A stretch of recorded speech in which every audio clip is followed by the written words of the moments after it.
It's another wonderful day here on the iRacing Esports Network, presented by ourselves here at SimSpeed TV. It's the Alpinestars Geodesic Racing Sprint Series Australasia, round 2 of the series from Monza. We've got a 90-minute enduro in GTE cars coming up for you very, very soon. Many sends will be tried, but how many will be successful? I don't know. There's going to be a lot of licking the stamp tonight. My name's Reese Gardner. Joining me in the commentary box, Brock Cadeye and David Haynes. Once again, Brock, welcome. Are you ready for potential carnage?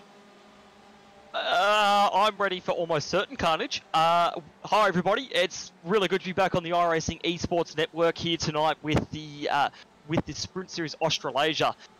These cars are awesome. The racing last week we saw was a little bit crazy, but awesome nevertheless. And with an enduro here, round 2, throwing the drivers in the deep end with a couple of pit stops and some good strategy for them tonight. So I'll be interested to see the pace of these drivers as well as how they manage the strategy side of things as well as the pace side of things. And yes, like you said, sends and passing opportunities, there are quite a few around Monza, but the issue is actually completing them. So I'll be interested to see how we go, but 90 minutes ahead of us, anything could happen. Certainly. And David, 90 minutes is indeed the race length. We've got a fuel tank restriction as well.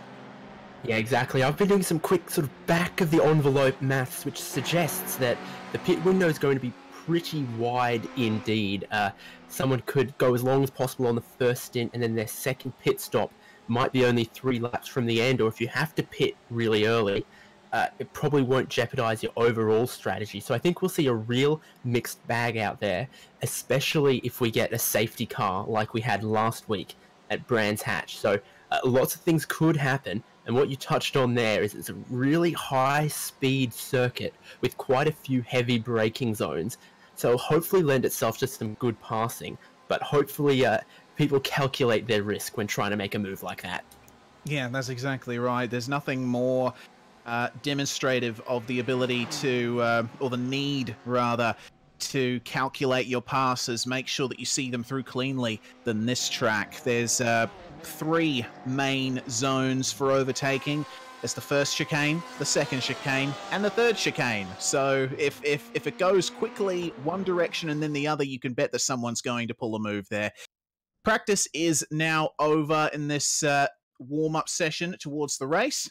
This is the grid for the Alpinestars Geodesic Racing Sprint Series Australasia. Damien McPhee for Pure Racing Team on pole, with Luis Polo Gallon in second. Blake Neck for third in the Geodesic Racing Machine. Scott Sislowski for All-Star Motorsports in fourth. John Peasnick and James McKee follow him up. Troy Maguire and Jackson Suzlin Harlow for TTL Esports. Rounding out the top 8 in ninth, we have Adam Briggs and Ethan Warren rounding out the top 10. And in 11th place here tonight, we have Zachary Hanlon. 12th is Martin Silvassi. 13th, Ross Rizzo. 14th is Mark A. Rayner. 15th, Michael Hammond. 16th, Ryan Jerrick. The Genie Fiddies in 17th. 18th is Reese Keane. Justin Strickland in 19th. And rounding out our top 20 here tonight, Daniel Jenny. Another bumper grid. So starting from 21st is Cameron Stubber, followed by Matt Huppets, Nick Cummings, Rob Harris, Sean Linsell, Tyler Bowen, Stephen Bartholomew, Paul Wood, and 29th is Paul Nichols, and 30th is TJ Brown. For Full Momentum Racing, TJ Brown's teammate David Jellings lining up in 31st position as the cars pull away from their grid past the Ascari chicane, or just before it. Nino Natale in 33rd with Aaron Farmer in 34th. Aaron Dariccio in 35th with Will Barrington, Phil Gadd and Steve Denby up behind him. Peter Matson and Chris Polly rounding out the top 40. And the final 2 cars to take the field here, John Gamaz and David Farrelly. 42 GTE machines taking the start here at Monza and powering their way, screaming their way down to that first chicane. The Variante Rettifilio. We've seen plenty of safety car inducing incidents around that point of the circuit, so it'll be interesting to see how these guys handle it. Certainly hoping for the best. That's exactly it, and I was just noticing there, we've actually got a nice spread of cars in here. We've got Porsches and Fords and Ferraris, all spread out nicely throughout this top 10. So that iRacing has hit the bomb on the head for the most part with these cars, because we can see there's a good variety of them here. So, Reese, I'll pass to you for what is going to be the race start with the safety car peeling off. Yes, indeed. Damien McPhee already going there. Luis Paulo Gallon slotting in right behind. As the green flag flies, the start is satisfactory. Look at all of that machinery coming out of Parabolica. The track narrowing up slightly as they go past the pit exit. What is going to happen into turn 1? McPhee has the edge here over Gallon. He's managing to hold on. Looks like a nice, orderly start up the front. Let's see what's happening back in the midfield, though. We got some side-by-side running and drivers slowing to a crawl as they do, coming up to that first corner. But McPhee has done very well to gain a little bit of a gap here on Gallon as they come up to the second chicane. He has indeed, and kudos to all the drivers through the first turn 1 and 2 there. Very clean and nice start through there, but it's a long race here tonight. A lot of these drivers are very well known and they're pros at what they do in these cars, so they're going to want to get into a nice rhythm early on and understand the car, the track, and what's needed of them before they start making any big moves. We do have a lot of racing to go here tonight. But it looks like throughout the whole field, we're pretty much single file. So everyone has sorted themselves out very, very nicely here tonight, guys. Yeah, certainly have. Obviously, it being a 90-minute endurance race, there's not as much pressure to get your braking right into turn 1. You just need to take it nice and easy. Don't run into the back of the car in front of you, and you will be plain sailing. There are plenty of opportunities to put more moves on your opponents. Speaking of which, have a look at Luis Paulo Gallon. He is right up onto the back of McPhee now. Was right in the slipstream coming up to Parabolica. So McPhee has not gotten away as much as he probably would have liked to. That's it, McPhee. He got a great start there, but we know Gallon is an absolute weapon in this GTE, in any GT machinery, I should say. So this week he'll be looking for redemption after not a great start to the season last week in round 1, but has a little look. Doesn't make it work down to the turn 1. You've got to be seriously committed. And in the background, we actually have a move being made there as well, just behind Zach Hanlon. Whoa! And Briggs is around there. So, oh man, that was very, very close. Yeah, it definitely was pretty unfortunate, actually, because Briggs had just completed that move. So, real shame for him. He's going to have to do all of that work once again. We're just going to go to a quick CPR kart parts replay of that incident as the race continues to go on in the background. Just made that move and then, got served right back. That's unfortunate. Troy Maguire, I think, might have misjudged the lines that they were taking there. We'll see. That's it, and it's kind of hard earlier in the race. You're trying to understand the guys around you and exactly what they're trying to do in this race and their lines, the way they act and how crazy they're going to be as we get further into this race. Now, just want to flick back to Ethan Warren, actually, who I think is on the back. Who have we got there? Troy Maguire, I believe it is, who has a bit of damage to that rear wing. So already guys have got a little bit of damage and they will have to manage that for the majority of this race and deal with some of that understeer and lack of straight line speed due to the damage, as Warren goes to the inside now to try and make it work at the final turn here at this Monza circuit as we come around. Oh, they made contact there, and Ethan Warren has spun across the field and off into the wall. That was really unfortunate there for them. Not quite. It looks like they've made contact in the braking zone there. That was odd. Yeah, I'm just going to have a look here at this replay that's on screen. Looks to me like Maguire actually moved slightly to the right as he got onto the brakes, which probably wasn't the best thing to do because Warren was right there. I mean, I get that you have to turn in for Parabolica, but I think that might have been a bit early to start moving to the right. Yeah, that's exactly it. So we're going to have a look at Harlow and Neck now, who are embroiled in a nice little battle here for 4th and 5th position, as we can see Gallon has started to just drop a bit off of McPhee out front there, but Neck had a bit of early speed, but that's dropping off just a little bit, as now Harlow, we saw he had some great pace last week and really capitalised on that as the race went on. So will we see his pace get better as the race gets on, or will he just try and solidify this top 5? I think at this stage of the race, it's definitely smarter to stay in the slipstream, maybe save a bit of fuel, because you got to remember, these guys not only have a fuel tank restriction, they will have to make a couple of pit stops in this one. So the more fuel that Harlow can save, the better. Neck, as it is, seems like he's slightly got the measure of Harlow here. So I think, oh goodness me, Jackson, getting a little bit too much of a lawnmower deal there on the exit of Ascari. That's not optimal. Yeah, that's it. That exit can spell death for a lot of drivers, but he did well to manage that, and we did see a nice big wiggle there. But there's actually a nice little battle developing from second through to about 6 now. Gallon has just got Solowski in the draft range with Neck, Harlow, and Peasnick all up behind him, and Zach Hanlon, having already made up 4 positions, not far out of this. Yes, indeed. All these guys battling quite hard at the moment in this early stage of the race, but not so hard that it seems just like a 10-lap sprint. These guys have definitely put the pressure on each other and themselves, but they're keeping it reasonably controlled.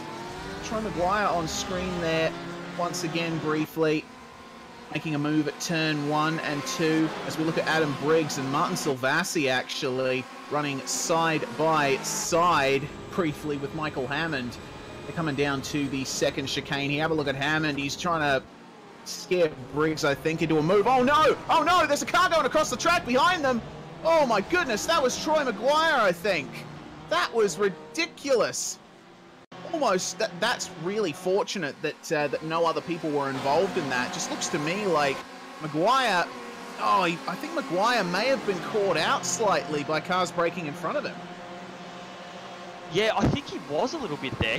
Looking at the CPR Karts replay, he was weaving around a bit and then just shot out, tapped the arm car, and it spun him around and into the pavement runoff. So a bit of an odd one there, and Ross Rizzo nowhere to go after he came across there. Yet Maguire just looks to have outbraked himself, and a tap for Rizzo, which is not going to help him on a track that is very much straight line dependent. Yeah, certainly. Any damage that you get to the front of the car or to the diffuser of the car as well is certainly going to put paid to your straight line speed. We're looking back from Scott Soslovsky at Blake Neck as they make their way down the front stretch. And Soslovsky's qualified very well here. Just taking a look at Sizzlin Harlow as well. He's putting the pressure on Neck once again. But this is quite an impressive effort from Soslovsky so far, isn't it? Well, he's not bad in GT machinery and sports cars. We've seen him. He won OEC with Dane Warren in the LMP1 car, and now we're starting to see I guess his prowess in the GTE come out, keeping up with the likes of Gallon, who seems to be struggling a bit. And it's hard to tell the true pace of, Solowski, Neck, Harlow, all behind Gallon, because they're all getting held up just a bit. And even Solowski's dropping off the back of Gallon, becoming a bit of a cork in the bottle at the moment. But again, we don't know the pressures these guys have started with and how their cars are reacting as we get further and further into these stints. So I'll be curious to see, and Hanlon is still ever looming just off the back of this train here, but this top 7 have absolutely cleared out from the rest of the field at the moment. Yeah, they certainly have. We are currently riding on board with, I believe that's Ryan Jarek in his pursuit of Ross Rizzo. He's actually got Cameron Stubber coming up on him on the run up to Ascari. Stubber's just going to pull back in. No sense making a move there early on. Recognized there by Mr. Stubber, but Jarek and Rizzo battling very closely.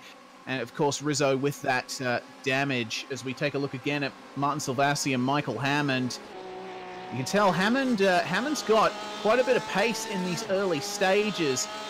Silvassi is just struggling to try and make some inroads here. That's it. Silvassi started a little bit further back in the pack here, so he's really just trying to get up further towards the front of the field and understand exactly what's going on there. So we saw last week he started from pit lane and he made some brilliant moves up towards the front of the field, and again he's just made another pass there. So I feel like his qualifying isn't exactly indicative of his race pace, and we've seen that before from Silvassi. He's very good in the race, but when it comes to qualifying, he's let down a little bit. But these Trick Sim Sports guys, strategy is their best friend, and depending on if we get any safety cars in this race, who knows, be interesting to see exactly what happens later in this race with their strategy unfolding. Yeah, you just saw there on screen the effect of Ross Rizzo's damage. He came out of the chicane side by side with Ryan Jarek, but unfortunately not able to maintain that. Now, Stubber is really putting the reigning champion under pressure. That's it. Rizzo hasn't seemed to gel as much with these GTE cars as what he did with the GT3 cars. So, admittedly, a little bit of damage isn't going to make that any easier for him. But, yeah, whether the Trick Sim Sports qualifying sets just aren't quite what they want them to be, or maybe this car doesn't quite agree with his driving style, who knows. But he's back there in the thick of things in 13th place at the moment and battling it out hard at the moment with the likes of Troy Maguire and Mark Rayner. So. Yes, indeed. So these guys all very tight in their battle packs. Meanwhile, up the front, Damien McPhee has absolutely left Luis Paulo Gallon behind. That's some awesome pace on his own without any draft there from the Pure Sim Racing driver, as Jackson Suzlin Harlow trying to put a move here on Blake Neck. Oh, a little bit of contact between the two. They rub, but they managed to come out of it okay without losing too much pace. So we'll see if Neck decides to respond to this one. He's about as close as you want to be coming through turn 3 there, and this is going to be interesting as they come down to this next chicane. Peasnick is looking hungry in the background there, but smart move not to go for the inside there. It's a very risky move, but Harlow runs just a little bit wide, which is going to compromise his run there. Not quite close enough. Peasnick has dropped off just a little bit without that draft. And now that's allowed Solosky to just pull ahead a little bit here and get into his own rhythm. Gallon has pulled away massively from this pack here. So this will be interesting to see now. Harlow has the benefit of the draft, but he's got Peasnick, Hanlon, and Neck behind to worry about. That's exactly right.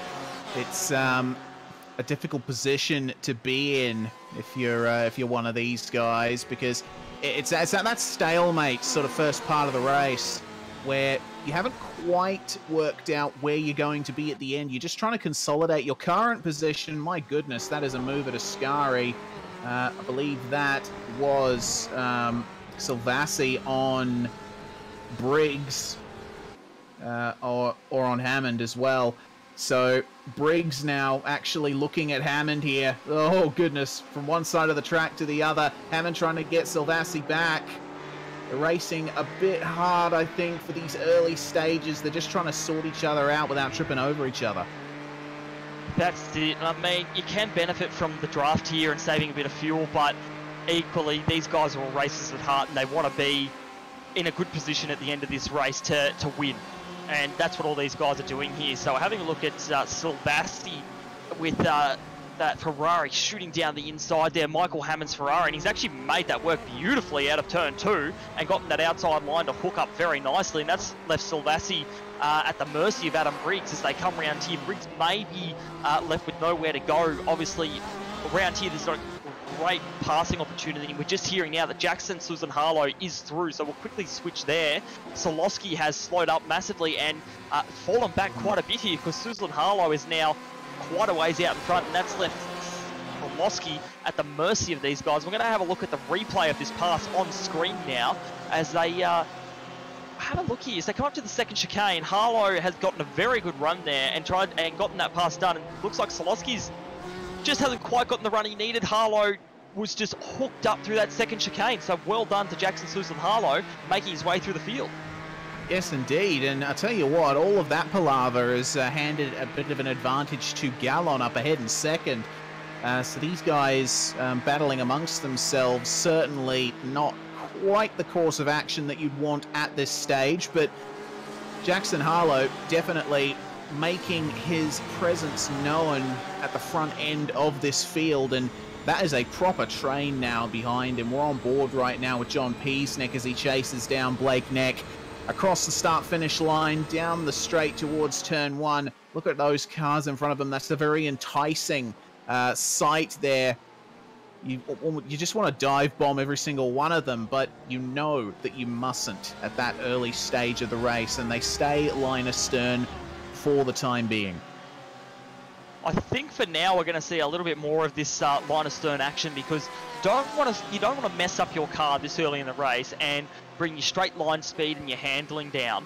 Although it's looking very racy, all these guys are from top teams. You know, you've got TTL, ASM, Geodesic Racing, Pure Racing in there as John Peasnick, and then Altus Esports. So very, very, I guess you could say, Markscape would say, they're some of the best operators in the business, and they know what they're doing when it comes to racing short and long races. So I'm actually really interested to see how this little battle ends up.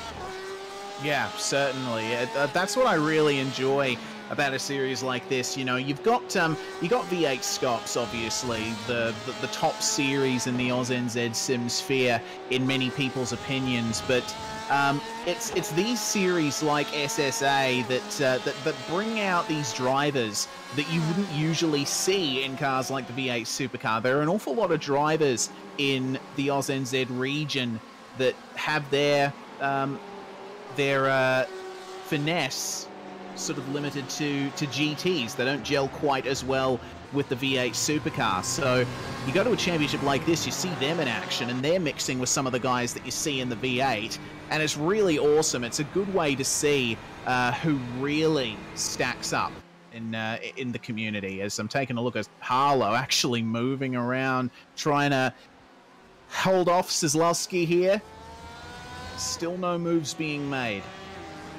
And I'll tell you what, guys, while these five aren't, doing anything crazy to try and make these passes, they're absolutely building a gap backwards to this battle here of Hammond and Silvassi and Adam Briggs, who are fighting really hard and losing a second or more per lap to that train ahead. So really sensible driving by the guys further up to just work together for now. Oh, and there's a problem for Gene Feedy deeper in the pack there. Yeah, down in, that's about 33rd position he finds himself in there.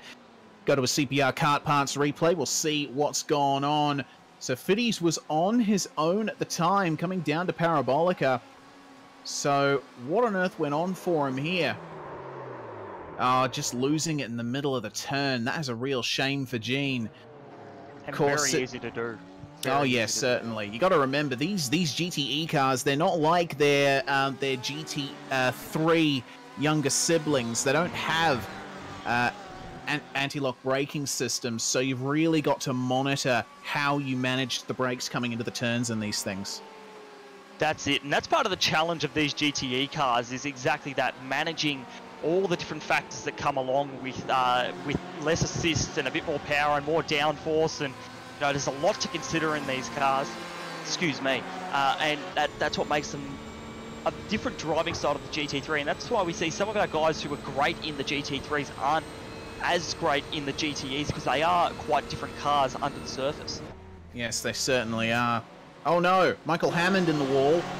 So the starting to break down some of the fronts that the drivers have put up in the early stages of this race.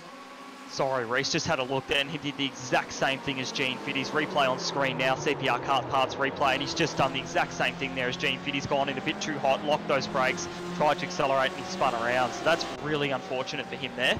And he was doing quite well at the time as well, so he will continue on, and I imagine he won't have too much damage after just a slight tap of the fence there.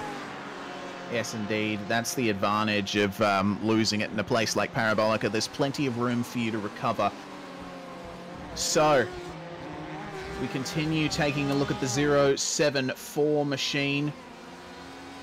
This is still a very intense battle between Adam Briggs and Martin Silvassi for the last couple of positions in the top 10. Creeping up on the back of them is Ryan Jarek. My apologies, it's Mark Rayner who's following these guys. So it's a Ford, a Porsche, and a Ferrari. Full brand representation in that one frame. How cool is that? That is really cool. A joke, a Ford, a Ferrari, and a Porsche walk into a bar, but it's not a joke for Nino Natale right now, who's had some kind of problem there, facing the wrong way, I think, between the Lesmos. Yes, indeed. Going to a CPR car parts replay of what happened to Nino. Perhaps a slight misjudgment at the entry there, losing it on his own in the middle of the corner. It's difficult, man, because these cars are all mid-engined. Even the Porsche. This is the new Porsche 911 RSR, new for 2018, which moves the engine forward. Usually on a Porsche, it's hanging out past the rear axle. So all these cars have more or less the same kinds of handling characteristics, with their strengths obviously in different places. And it's going to be a bit of a learning curve for drivers who are used to front-engine GT3s. That's exactly it. And the cool thing is, just I'm having a look at Harlow, Solowski, Neck, that little battle pack there, just in the one screen again, Porsche, Ferrari and Ford all together. That in GT3 we've seen the balance performance has been a little bit off sometimes. We've seen some cars come to the fore more than others. In this series, so far what we've noticed is each car is brilliant in some parts and not so good in others, which is exactly what it should be. And right here, no car can get the better of the other because they're balanced so evenly. It just comes down to driver skill and trying to get that run and throw it down the inside. It's brilliant to see. It absolutely is. Speaking of throwing up the inside, Sedlowski is continuing to threaten to do that to Harlow. But, I don't know, Parabolica, not always the best place to make a pass. I can understand you doing it if it's the last lap and you just want to have a last chance lunge. But with this track, going through such a fast corner and being connected by two long straights, it's not always the best option. Have a look at the run that Sedlowski has. Just moving back online in the braking zone. This is the psychological game that we're seeing happen. Just those little looks, making sure that you have the other driver looking in their mirrors, watching you. Possible distraction, possible mistake, and move done.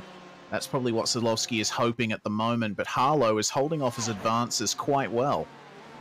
We always talk about the mental game, don't we, Reece? The flashing of the lights, the moving around of the car. Forzan El Nabi is someone who I've noticed has done it quite a bit, particularly towards the end of the race, trying to distract his opponents. And it's very good because you're not doing anything illegal in a sense, as Solowski runs just a little bit wide there, and Neck's on the back of him into the second Lesmo, but won't be able to do much about it at the moment. You're not doing anything illegal in the sense of the rules, but what you're doing is trying to psych out your competitor and wear them down mentally before the end of this race, so they start making mistakes earlier and can give you those positions earlier. Yes, indeed. Have a look at Peasnick as well. Just having a tiny bit of a look at Blake Neck. And that mistake from Sedlowski has really pushed these guys back. It's given the advantage to Harlow in this little battle pack from third back to seventh. Peasnick once again having a look. And he's definitely attempting the move now into Parabolica. Neck's going to try and hold on around the outside, but there's not enough grip there. Peasnick is now through into fifth place, and now that may give him the confidence boost he needs to start searching for a position from Sedlowski. Well, we've got to remember here, Peasnick does have a lot to prove, considering how last season went for him. And he's had a great start last week, but now he's got to continue that form. Long season here, so you've really got to keep it up. He locks up just a little bit to not run into the back of Solowski. My God, they're split by hairs at the moment, aren't they? Yeah, they certainly are. Peasnick coming off from winning the opening round of the season at Brands Hatch in dominant fashion. So he's got, as you said, Brock, quite a bit to prove this year, or this season rather. This year as well. It is a new year, isn't it? They're getting very close in the braking zone for the second chicane, and those curbs absolutely pounding the suspension of those things. But another thing these drivers have to be wary of is cut track penalties. They're easy to get here. Monza quite liberal with how much of the curbs you can actually use, but you go just a hair too far, and iRacing will penalize you quite harshly for it. That's it. You know, we're talking a matter of seconds. So for these guys that are in this little train we've got going at the moment, if you lose that time, you're out of the train and you may not be able to catch back up, because the draft has such a large effect here that the speed of the cars means that you won't actually be able to catch up unless there's a safety car. So, you know, you've really got to be careful, drive precisely but fast, and basically make every corner count. you know, particularly with such great competition around, yeah, one little mistake will just put you way back out of the picture. That's exactly right. Got John Gamaz letting these guys by. Their first bit of lap traffic.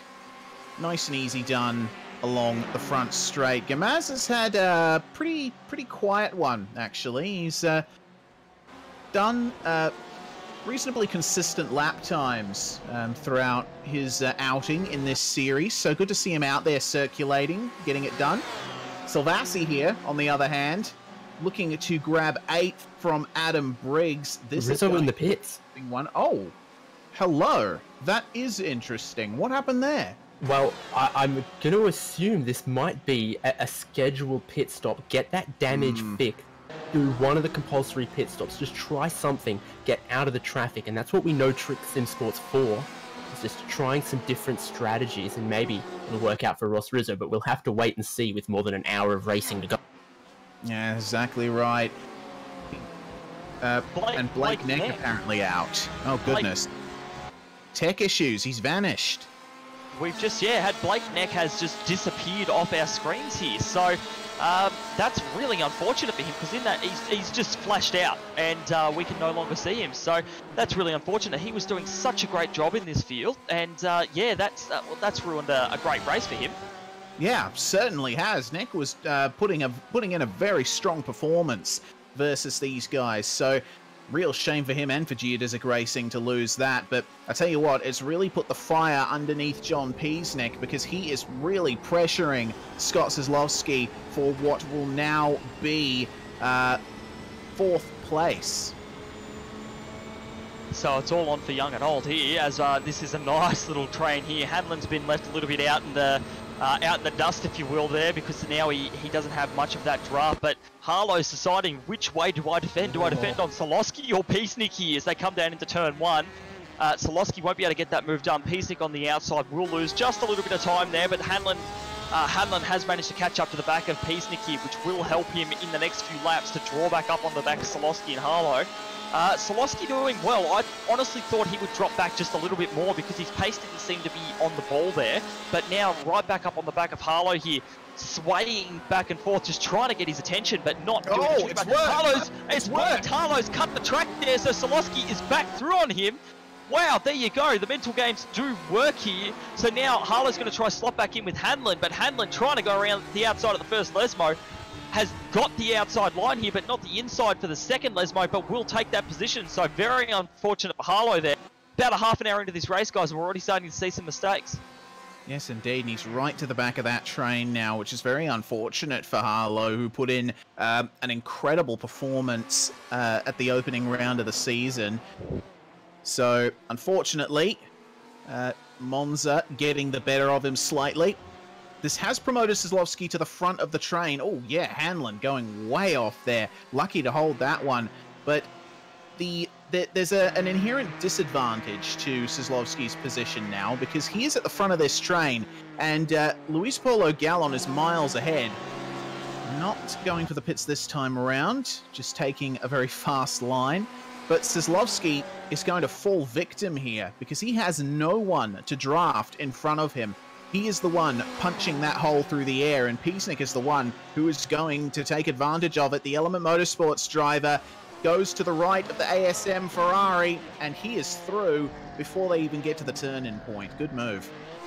That was very well done by Peacenik, and he's just displaying the racecraft which got him so close to a championship last season. Oh. And what have we got there? Bowen. Tyler Bowen stopped at the middle of Parabolica. Michael Hammond involved in that, we believe, as well. So we're going to have a look at that on a CPR Car Parts replay. Were these guys just making side-by-side contact coming in? Bowen went through, but oh, he spun. Okay, so no fault there from Hammond. Bowen just losing it on his own. Hammond was able to get back going again, but that seems to be a thing that's happening quite a bit at Parabolica. They turn in, they get to the middle of the corner, and the rear end just comes round on them, particularly Ferraris. Haven't seen Fords or Porsches do that.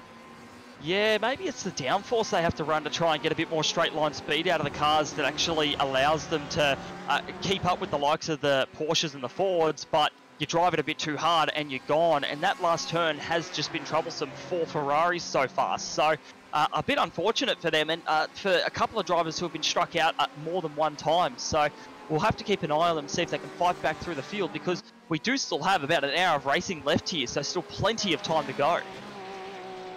Exactly right. Riding on board with Nick Cummings here for TTL Esports as he pursues Justin Strickland. That's obviously not the view he'd want to see of the back end of that Ferrari. He'd prefer to see the front end in his mirrors, I would presume. He's got a good draft coming up to Parabolica. Goodness me, I think he might have overshot the braking zone just slightly. Just a little bit there, yeah, that's for sure. And you got to be careful there because you don't want to make any silly mistakes. Otherwise, it can be all over Red Rover, either into the fence or into the cars in front of you. Yeah, that's exactly right. Blake Neck is back in the race. He's back out on track, but in 35th position. So this is going to be just a mission for him to pick up some points now. That's it, and it's important that he picks up the points because this championship isn't over until the last round, obviously, so anything can happen between now and then.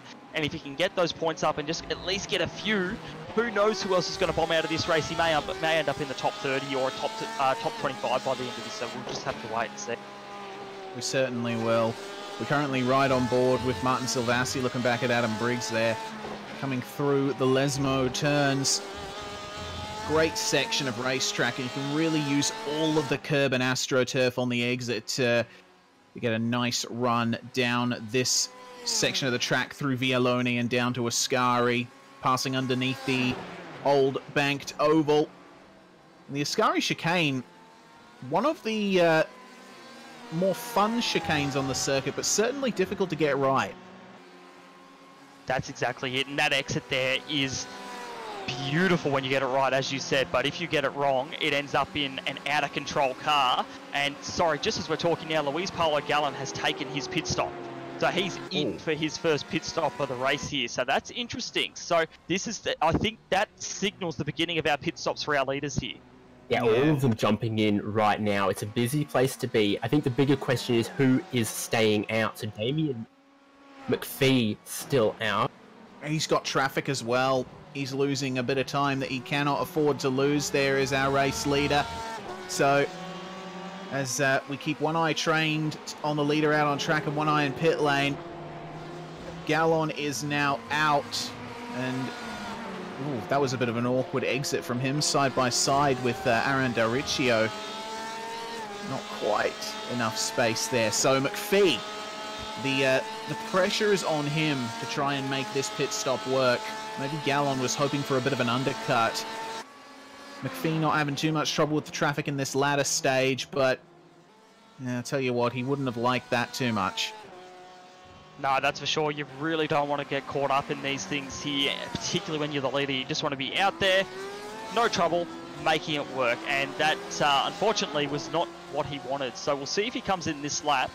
Luis Paulo Gallen, I'll be interested to see where he ends up in comparison to McPhee, because McPhee had quite a gap going by the time that pit stop came around. So he is going to dive in now for his pit stop, hard on the brakes there to make that work. So we'll keep an eye on him and have a look at where Paulo Gallen is on track at the moment. He is still coming down what you'd call the back straight. I'm not sure of the official name for it, but under the old oval here and getting ready to come into Ascari.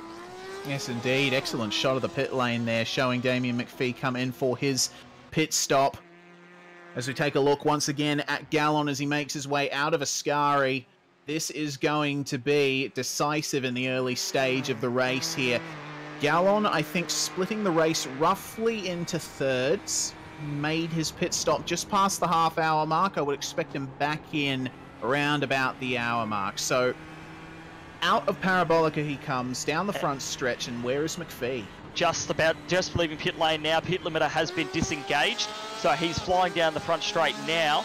We look for Luis Paulo Gallen. He will not get McPhee, and there is still quite a large gap between the two of them. So for now, That'll stay. McPhee is our leader, Louise Polo Gallen second. But what I'm interested to see is the gaggle of cars that we had battling earlier on with Peasnick at the front there, and Solowski, Hanlon, all these guys behind them, and Harlow. Harlow has lost out massively in all that and has gone way behind. So unfortunately for him, he's just out of that draft train now. Yes. Paul Nichols is now ahead of him too, who I'm not sure if he's lapped or not at the moment. Looks like everyone in the field has pitted, so it was an absolute frenzy in pit lane these last couple of laps. So Paul Nichols now right in the middle of that battling train, and Peasnick up ahead, flashing his lights at Nino Natali as they make their way around the far end of the racetrack. I'd be interested to know exactly what happened to Harlow in pit lane there, because he was right on the back of those guys despite his mistake, and now he's got an awful lot work to do. A second longest stop, according to our director, so that's interesting. Nino Natali letting those guys through, and oh, goodness me, that would have been a bit hair-raising for Zach Hanlon, but Natali's let them all through nice and cleanly. Good to see. Yeah, exactly. That's what we want to see is, you know, the back markers not getting in the way, but also their races not being ruined. So that's what we'd like to see here. And unfortunate for Harlow, but he's kind of lucky that he's got that draft from the couple of back markers up ahead of him there to help reel him back in to those guys up front if he can get the pace and get past them. But Hanlon is actually quite a ways ahead of these back markers. So Harlow has his work cut out from him in the next 55 minutes. Yeah, certainly does. But the good thing is 55 minutes is a reasonably long time in racing terms, so Harlow has plenty of time to try and get himself back on track, no pun intended. We're currently right on board with Adam Briggs.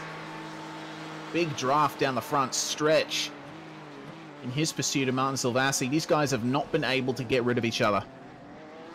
That's it, and they're probably starting to get sick of seeing each other in the mirrors and in front of them, but well, right now they're stuck together like they have magnets on the front and rear of their cars. So for now, for the time being, they will stay together, and Solowski's doing a good job to stick with Peasnick, even though his pace doesn't seem to be quite as good. But Peasnick, through the more technical parts of the circuit, pulls a bit of a gap, but Solowski just keeps within draft range and manages to reel him back in just a tad. Yep, exactly right. And I'm noticing an interesting battle going on in the midfield as well between Stephen Bartholomew and Reese Keane. These guys quite close together, and Bartholomew with a really good run out of the second chicane. So these guys also not able to get rid of each other at the moment. That's it, and this is the great battling. This is what we love about this series. There's battles usually going on throughout the whole field, and some days we may focus more on the front, but when their front's not popping, we have the back of the field to rely on the midfield. So this is really good. Bartholomew's got a little bit of a gap back now, so he's not quite as close as what I'm assuming he would like to be on Reese Keane, but may be able to reel that back in. But Keane looks to have a bit of pace. We've got a car that's just cut the chicane there. Who was that? Steve Denby, who's currently in 34th position. So one of our back markers there just cut the chicane, probably got him out of the way a bit of some of our cars lapping him. Yes, indeed. We continue to take a look at Ryan Jarek and Cameron Stubber coming out of Parabolica. These guys, once again, the Ferrari versus Porsche battle. This has seen quite a bit through the field. Not as much of a draft as I was expecting from Mr. Jarek, but I'll tell you what, he's really pushing him under brakes into the first chicane there. That's it, yeah, he's pushing hard there, trying to make any move work, and that's the thing about that chicane is that you really, to make it work, make that chicane work, you need to brake a little bit earlier than what you think to get that turn in and really get turn 2 right. But we'll look at Jarek coming down into the second chicane here. Relatively safe for now, albeit that he does have the car of Nick Cummings right behind him, and Cummings is looking fairly racy tonight. So we'll flash to Briggs and Silvassi now and have a look at them. The battle for 7th and 8th place. And Silvassi has made some good progress throughout the field, +4 positions at the moment. and Briggs is +2. So they both made a little bit of progress, and we'll be looking to improve that as well, as Briggs gets a little bit of those sausage curves there, which can be deadly, and but manages to make it work and get a little bit further away from Silvassi. Yeah, I almost thought he was going to barrel his way through the middle of a Scari there, but he managed to hold on, did Adam Briggs. These guys have been trading places pretty much all race. That is a car stopped. That's not good. That's Nino Natali there. Very unfortunate, and I think I can only assume how that happened for him. There's Ross Rizzo on the back of Mark Rayner. You can see Ross Rizzo with a little less damage on the front of his car now. He's on a recovery drive, side by side down the front stretch. Fantastic shot coming down to the first chicane, and that is going to be moved done for Ross Rizzo. We'll see how far up he can get before the next round of pit stops comes around. He's up in 9th now. Yeah, I think an early pit stop has worked out pretty well for Ross Rizzo. Pitted 5 laps earlier than a lot of the other guys. Probably the moment the pit window opened for him to not have to take 3 stops to get it to the end. So now running in 9th and looking very quick. Probably the best they could have done with the early contact that they had. Yeah, that's right. Rizzo out of the Variante number 2. Della Roggia. Della Roggia, of course. I'm not sure where my memory is today, guys. My apologies. But this field, big as it is, we haven't seen that many retirements. Definitely not as many as we were probably expecting. McPhee continuing to lead and Gallon in 2nd, just coming up to some lap traffic there. John Peasnick continuing to hold off Scott Cislovsky, and Zach Hanlon right behind those guys. Adam Briggs and Martin Silvassi behind Jackson Harlow. And the top 10 completed by Mark Rayner and Ross Rizzo. Those two guys, of course, having just swapped places. Cameron Stubber has managed to get away from Ryan Jerrick slightly. Nick Cummings continuing to make his way up from 23rd up to 13th at the moment. Reese Keane doing very well for DPR Racing as well. Stephen Bartholomew with another good run. Started 27th. He's currently running in 15th. Daniel Cheney right behind him. Michael Hammond, he's had a couple of issues of his own, which he'd probably rather forget, as has the guy behind him, Troy Maguire. Started 7th, down in 18th, and you got to imagine he must be quite frustrated there. Rob Harris probably streaming this for Valkyrie Sim Racing. G'day, Rob. Gary Cousins right behind him in 20th, with Sean Linsell coming out of Parabolica as well in 21st position. Justin Strickland as well in this field, losing a couple of positions off the start. Tyler Bowen up from 26th to 23rd. Paul Wood currently running in 24th position. Blake Neck has already made up many positions from when he came back into the server, but still definitely not the best race for him. Will Barrington in 26th position, and David Jellings in 27th. The top 30 being rounded out by Aaron Farmer, David Farrelly, and Aaron Doricchio. First couple of cars a lap down.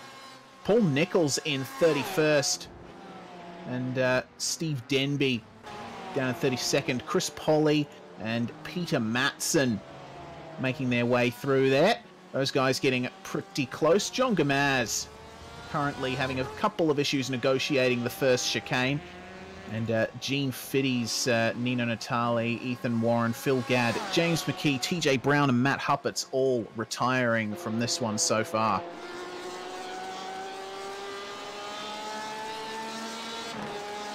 Cerise Keane is the guy we're riding on board with Brock. Nick Cummings is looming on his rear end. This looks like it could be a move. Oh, bit of a bump. Oh, no! What? Okay. That is not what we were expecting, Brock. Brock? Where are you, Brock? Well, Reese Keane's been lifted right up off his rear wheels in the straight line there. That contact not working out whatsoever. He's been spun around into the inside wall, and he keeps driving. We're going to get a replay of it because that car has taken a lot of damage. And let's have a second. And with that, looks like Nick Cummings has actually quit the race. So that is a very bizarre incident, David. I am not sure what the circumstances were behind that. Yeah, we were riding on board with that one. It didn't turn out how I thought it would whatsoever. I thought the TTL driver was about to dive to the inside, then it just kept going and then lifted up the back of that other Porsche. So that was a huge high-speed incident. We're looking now, though, 7th place, Adam Briggs, because Martin Silvassi is right in the draft. Yes, indeed. Silvassi and Briggs continuing to trade blows here as they have for much of this event. Briggs managing to hold off Silvassi nicely, though, through the turns. We'll see how they go coming down the straight. For all the troubles he had earlier in the race, just 2 seconds behind them is the other Trick Sim Sports car of Ross Rizzo, who, I mean, he's pretty quick in GT machinery when it suits him, so I think he's definitely been catching up to this battle, and both of them only got one more pit stop to get to the end. Silvassi, meanwhile, is the 3rd fastest car on track, so that is quite the pace that Silvassi has got. I think Adam Briggs should be worried. Silvassi's just the right distance back to have made good use of the slipstreams. We see Reese Keane working his way onto pit lane. No surprise considering the magnitude of the accident he was involved in.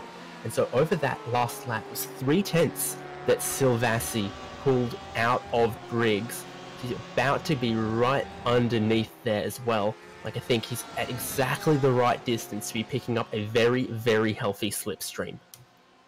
Yeah, that is an incredibly healthy-looking slipstream there that Silvassi is picking up. That's quite the distance he is starting to make up here to Adam Briggs. Oh, really pushing the limits there, coming off the track out of Ascari. That's something that that is very knife edge, that particular section of the circuit, because we got to remember Monza is not a modern racing venue. It was built back in the 1920s, and it has been mostly adapted for safety throughout the years, so you still have a lot of places where the track is lined with grass directly. Yeah, that Ascari chicane's also got a lot of curbing to try and stop you from cutting it. The car coming out of the pits will give space to Briggs and Silvassi. I think that's one of the Geodesic cars potentially that was a bit further down the order. But this lap around, I think Silvassi hasn't gained as much as he did the previous lap. Looking at my timing screen, yeah, Briggs beat him by a 10th last lap, and I think a lot of that was through the Ascari chicane, so maybe those faster corners benefiting the Ford a little bit. We know that the Porsche probably looks a little bit happier jumping the curbs, for example, through Variante della Roggia there. Yeah, certainly does. You can see that Silvassi is a little less comfortable, and it certainly seems to me like Silvassi's strengths are definitely on the straights. Having said that, coming down here on the straight towards Ascari, certainly seems like he's having his issues, is Silvassi, and it's just exacerbated when he goes through Ascari. You can see he's struggling for grip over those curbs, and to boot, they got a bit of lap traffic as well. Might that have impeded Briggs a little? Potentially. Looked like Briggs had to jump quite a distance from the right-hand side to the left-hand side of the track, and I believe we do have Brock back. No, unfortunately, Brock. Yeah, I think Brock is having some technical issues on his end, which is unfortunate. I think it's just going to be you and me for the rest of the night here, David. So we're looking at Daniel Cheney and Michael Hammond. Hammond on a bit of a recovery drive here. Yeah, precisely. We've seen that with the setup or the driving style, the rear end of that Ferrari very, very loose. And that's been the source of Michael Hammond's troubles. But it hasn't made him particularly slow. He maybe just has to be quite careful through corners like Parabolica. He gets a very, very healthy slipstream down what's one of the fastest sections of road racing motorsports ducks out a tiny bit to the inside, but I don't think he was ever close enough to get the move there. Definitely sets up the power off the second apex a lot better. And through Curva Grande and towards the second chicane, he might have a chance of it. Yeah, that's exactly right. Hammond making sure that he keeps that momentum up through the turns, which the Ferrari is quite good at. And actually almost having a look towards the inside, but thinking better of it at the last minute. Goodness me, they are close. That's a great shot through the chicane.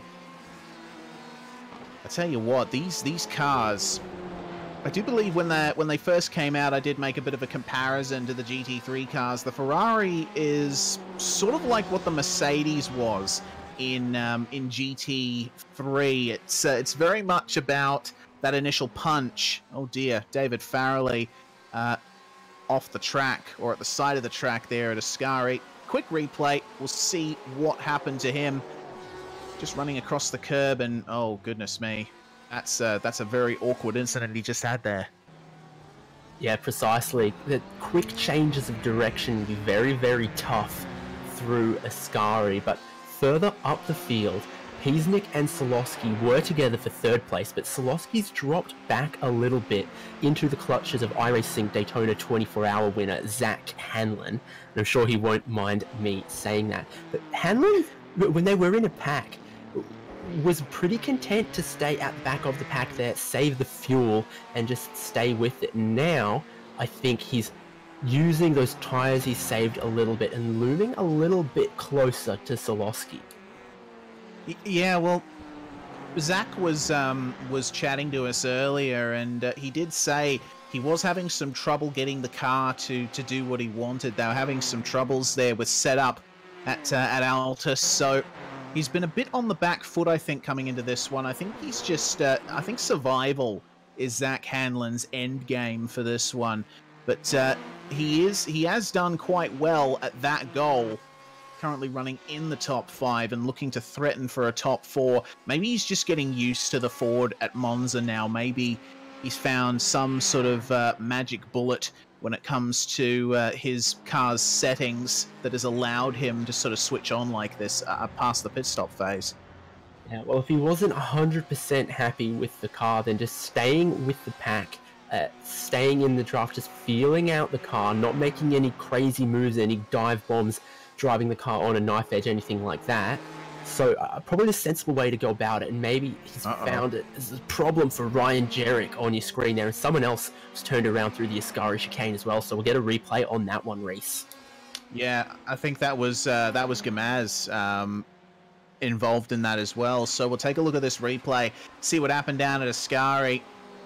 Oh, Gamaz losing it on his own on entry, and Jerrick, wasn't really much Jerrick could do there. That's very unfortunate. Yeah, we'll see on board from Ryan Jerrick. I think Gamaz just rolls back a little bit towards the racing line, unfortunately. And at that point, the commitment from Ryan Jerrick meant he couldn't avoid him. It's a big wiggle from Gamaz. But look, here's Silvassi, close as ever to Adam Briggs. He's closed it down a lot, and now he's threatening for that 7th place. Yes, indeed he is. Silvassi right on the back of Briggs now, losing a little bit of momentum on the exit of the second chicane, but you can see Briggs just pushing as hard as he can. All of that AstroTurf, a little bit of the gravel as well being used in these guys as racing lines. And it looks like it's a bit of a stalemate along this half of the circuit. It seems like Silvassi definitely has the measure of Briggs in the first half, from the start-finish through Curva Grande and into the second chicane, but from then onwards, looks like Briggs has the edge. Yeah, exactly. Look at how much that gap's come out now. They were right up underneath each other. There was only a car's length in it or so. Now it's out just a little bit further, and honestly, I think we're just about to be within the window where these guys can pit and get to the end. So a lot of guys are going to be thinking about their strategy if they're in traffic, maybe trying to get an undercut if they feel like they're being held up.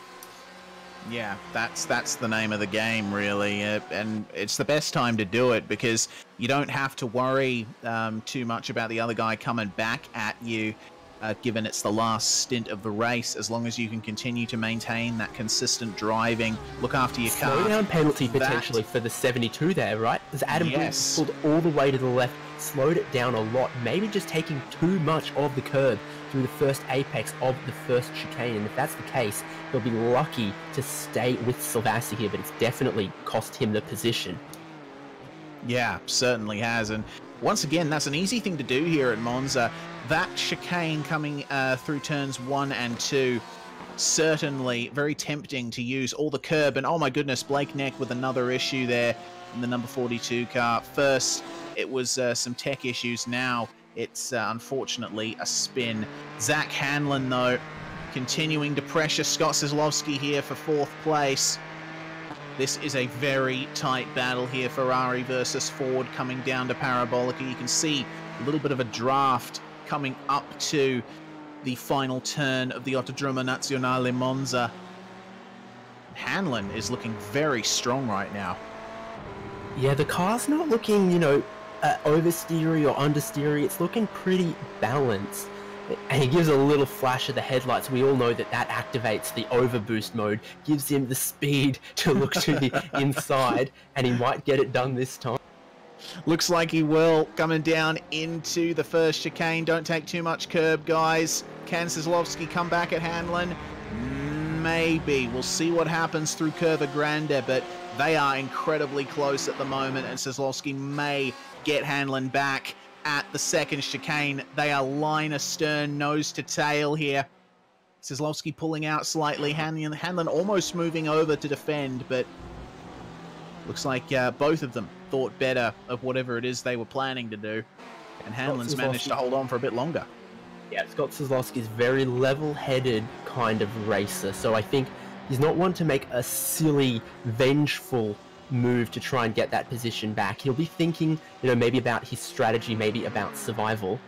And so he'll just stay there with Zach Hanlon for a little bit. And of course, I have to say, I was being a little bit facetious. Flashing the headlights doesn't give you any more horsepower, but it sometimes feels like it does. Definitely increases your meme value. Yeah, I mean, certainly, that's one way to consider it. I think Zach Hanlon used it that time to say, yeah, I'm definitely going for this. I'm not faking it. Be ready. I'm gonna be on the inside. Don't turn into memes. Yes. Unfortunately, not all of us can be Bo Albert, right? I mean, if you imagine a world entirely populated by Bo Alberts, it wouldn't be good for anyone with epilepsy.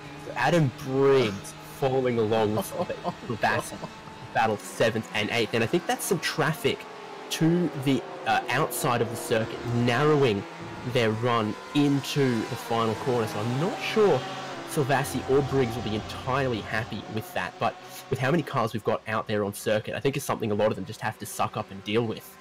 Yeah, it's at the stage of the race now where you're coming up on lap traffic almost every straight, and at that point you really do just have to think you just need to get through it and resume your battling once you get past them. It's not quite at the stage where you would use lapped cars to your advantage to try and put your competitor out of contention, but yeah, it can definitely be frustrating out there. Adam Briggs, oh, threatening to go for the move there. You can see a little bit of damage on the front of him, actually. Look at the way those cars ride those curbs. That's fantastic. You can see those two Porsches in the background avoiding that sausage curb. Silvassi looks a little bit more comfortable in that sense. Yeah, you get an idea from this shot, though, how much Ross Rizzo has closed up. There's also been a swap again for the positions 4th and 5th. Kozlowski's gotten back on Hanlon some. Yeah, that's wow. When did that happen? Well, we're about to find out. Instant replay from CPR Kart Parts. So let's have a look at what on earth happened between Scott Kozlowski and Zach Hanlon. Maybe it was lapped traffic that went into it, just trying to make their way past here, and you can see John Gamaz up ahead. I think he may have been a factor in this. Oh yeah, he certainly was. My goodness. Both of those lapped cars, unfortunately, having a role in that. So let's have a look at what happened there. Just coming up on Gamaz on the inside, and the number 56 just braked to try and avoid him, and Hanlon had nowhere to go there. And we see the little bit of damage that's done to the front of Zach Hanlon's car, so he's actually done very good to stay with that. And Ross Rizzo has jumped in the pits from behind this battle. Adam Briggs, Martin Silvassi. Adam Briggs is staying with Silvassi there. Yeah, certainly is. Well, I think these guys might be fighting with each other till the bitter end. They've been within half a second of each other, basically from the moment the green flag fell. Certainly a fun battle to witness here, and Silvassi's experimenting more and more with that sausage curve every single time. Yeah, it seems like the Porsche gets away with a little bit more curb, particularly through the slower corners than the Ford can, but I think through something like the Ascari chicane and Parabolica, the Ford's slightly more advantageous. But, you know, again, some of that will come down to setup, not just the characteristics of the car. So there's several things at play between the setup, between the driving style, and then the characteristics of the different makes of car. That's exactly right. Great shot coming through Ascari. Yeah. Of who rides some of that curbing on the inside and who doesn't. And it's a very, very critical corner because it's one you carry a lot of speed off the exit and really sets you up through Parabolica, which sets you up along the pit straight. So once again, all those guys stay out. Most of these drivers staying out. A bit too casual there, a bit too casual. So it's it's only really Rizzo and I think Reese Keane and some others who've come in for their second pit stop. Everyone else, all these other dudes / drivers, deciding that staying out as long as their fuel will take them is probably the safest strategy. That's what most people are doing. Doovers. That's what we're going to call them, doovers.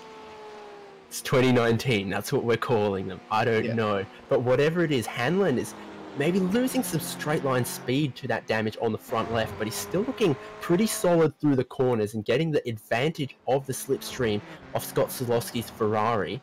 So he's absolutely staying there, maybe hoping to get that fixed in the next pit stop. But it's not how the Ford GT rolls off the production line with that front left light at a 30-degree angle. No, certainly not.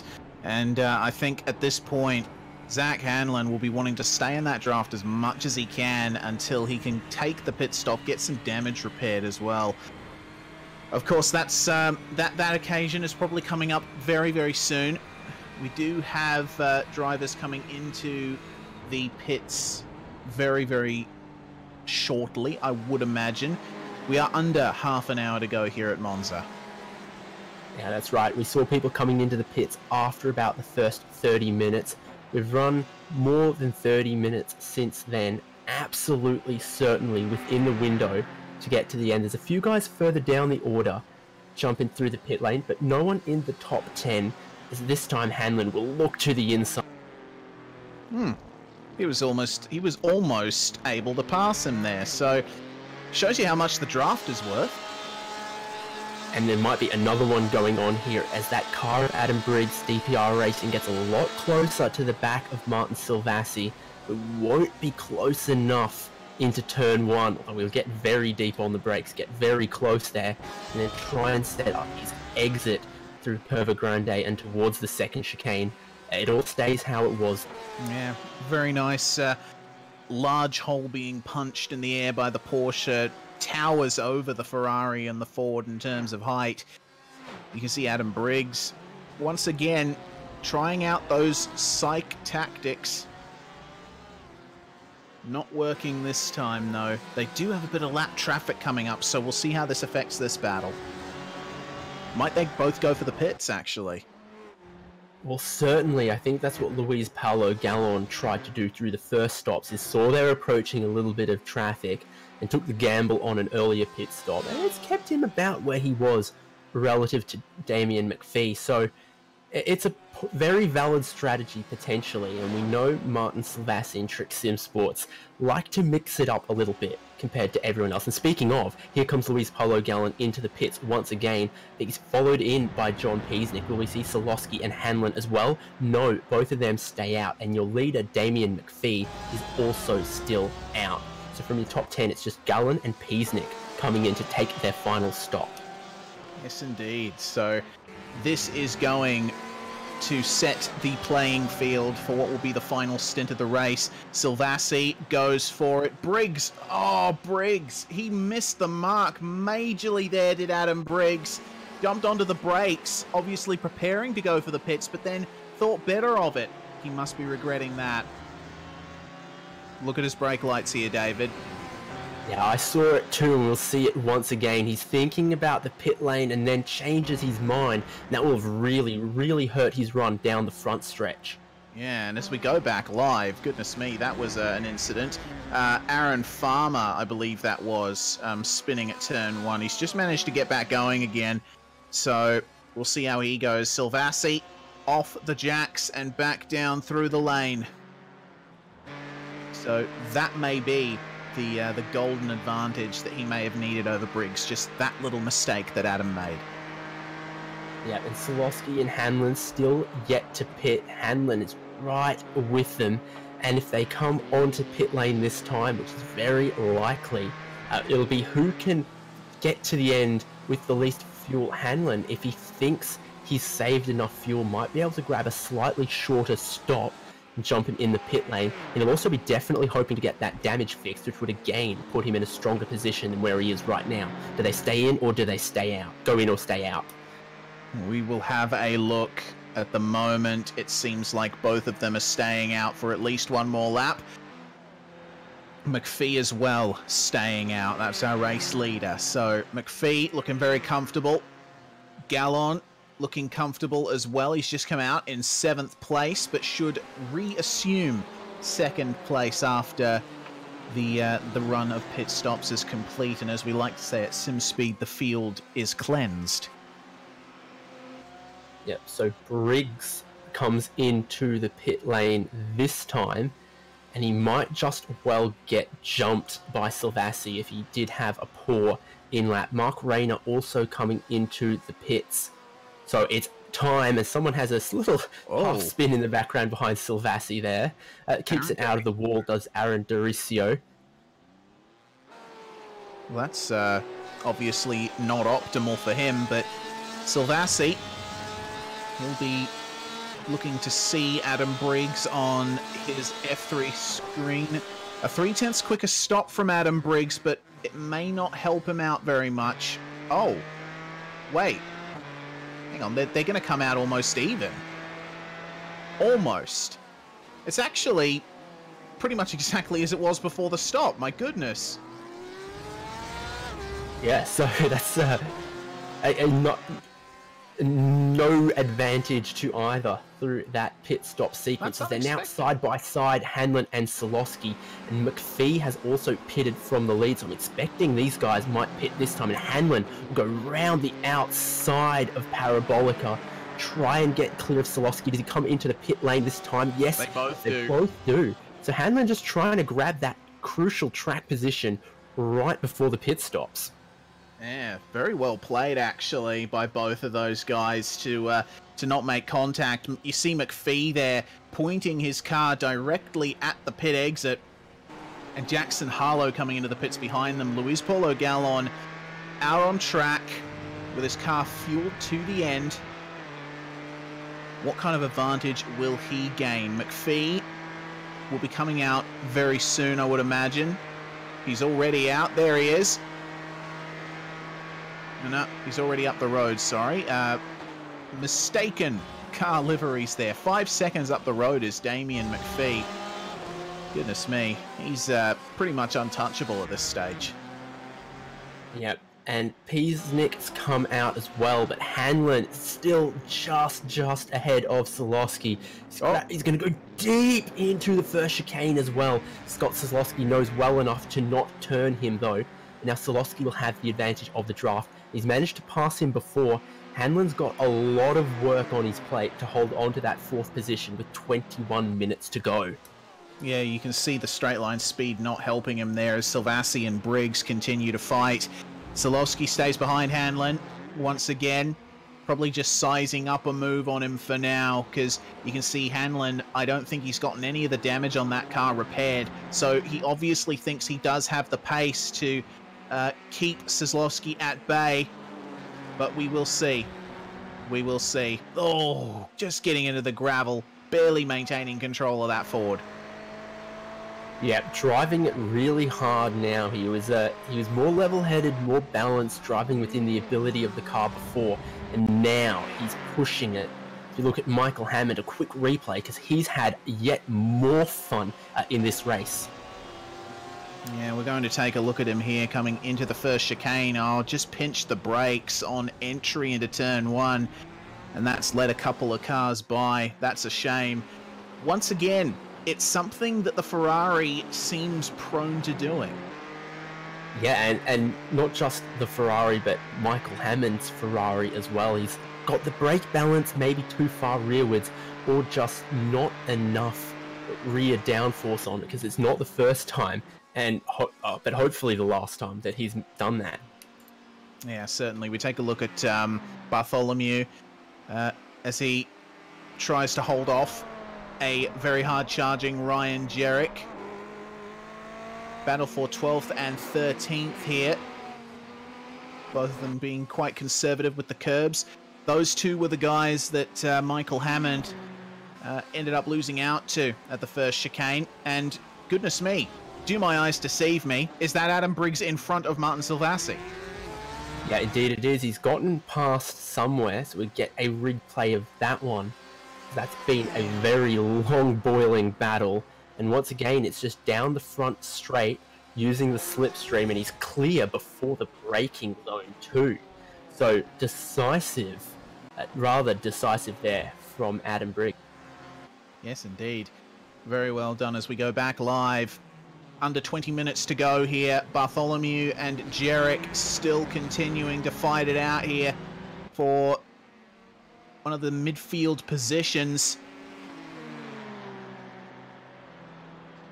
Quite the slipstream that Jerrick will have here. Look at how much he's drawing up to the back of Bartholomew, threatening to make a move. Bartholomew actually goes a little bit defensive. Almost a move, but these guys very rightly waiting for themselves to go all out into the last couple of laps. Yep, so how it stands with 18 minutes to go, McPhee still leads quite convincingly over Gallon, over Peasnick. 4th and 5th, that's a battle, Zach Hanlon and Scott Solowski. And this one here, 12th and 13th, well, it continues to rage on.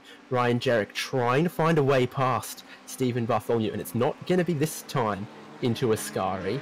It might be into Parabolica or setting it up for turn 1. As we see Ryan Jerrick rides plenty of that little curb on the inside of the last apex of Ascari chicane. Yes, indeed. And Bartholomew continues to put his car in the middle of the track or thereabouts. Just letting Jerrick know, I'm not going to give this to you that easily. You're going to have to draw right up to the back of me, try and make a move somewhere down the straight if you want to have any inkling of getting by me. Well, we'll see what happens down here at turn 1. Big blimp shot briefly as we continue to ride on board the rear wing of Ryan Jerrick. Pulling out, almost making a move, but once again, thinking better of it. And it's one of those turns where you think about making the move. You almost commit to the move, but you still have time to back out of it if you wish. Yeah, it's such a long braking zone, and Bartholomew's not quite got the run off the exit, so Ryan Jerrick's right underneath him. Will just find a car width towards the inside of Variante della Roggia. He's pretty deep on the brakes. He's got the overlap. Can he get it turned? Indeed he does, and he's clear. Very good. And pretty well done. I thought he was maybe too deep on the brakes. He's gotten it turned in and got the power down on the exit very well. Yeah, excellent move there from Jerrick, and props to Bartholomew as well for being able to get that pass done himself nice and cleanly. We take a look once again at the back of the top 10. Mark Rayner is the car from which we are looking, and Ross Rizzo up in 9th place. Rizzo has had he has not had the run that he would have wanted in this one. Unfortunately, the contact with the spinning Troy Maguire damaging him, but he's ended up making himself back up into 9th, which is good to see. And Zaslowski, meanwhile, further up, continuing to pressure Zach Hanlon for that 4th place. These guys have been... Oh no, that's a slowdown for Hanlon. That is no good at all. That's probably ruined Hanlon's chances. Yeah, he definitely needed that draft of Zaslowski with the damage he was carrying, so we'll get a replay of how he's picked that up. But I'm guessing maybe the first apex of Varianti Della Roggia, he might have just cut too much. We'll get a great angle of it here. We're watching for that Altus Esports car. First apex good, maybe the second apex. Just grabbed too much, jumped further too far across that. Yeah, big shame. Meanwhile, trouble for Silvassi. He's dropped from Adam Briggs. That is quite interesting, actually. He's falling back into the clutches of his teammate Ross Rizzo, as well as guys behind him. Last lap he was 4 seconds off, so something quite drastic has happened to Martin Silvassi.